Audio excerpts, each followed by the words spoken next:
Let me be the first to say that me writing a book titled Say It Out Loud is proof that you have the power to create anything you want when you learn how to talk to yourself. You see, when I was a kid, I talked. A lot. My mother would half-jokingly say to me, Vasavi, chumma, which loosely translates in our native language of Tamil as Vasavi, stop talking. So it's kind of ironic for me to be writing a book called Say It Out Loud, don't you think? The very thing I got in trouble for as a kid, my outspoken nature, is now the foundation of my work, helping other people use their voice to courageously pursue their dreams.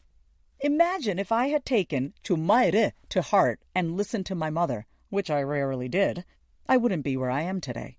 Instead, I've spent my life working on the most important relationship I have, the one with the voices in my head.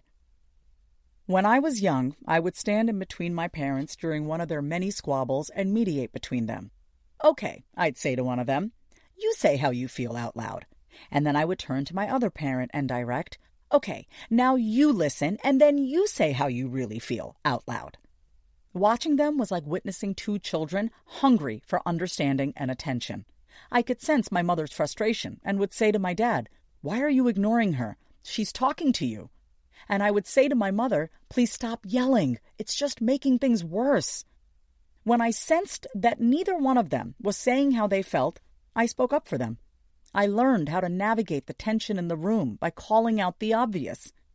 That is how I taught myself to cope amid chaos.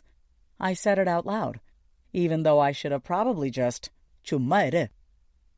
Of course, looking back now, having been married, divorced, and in a series of unhealthy friendships and relationships, I can clearly understand how difficult it was for my parents, who didn't know how to communicate their truest feelings to each other.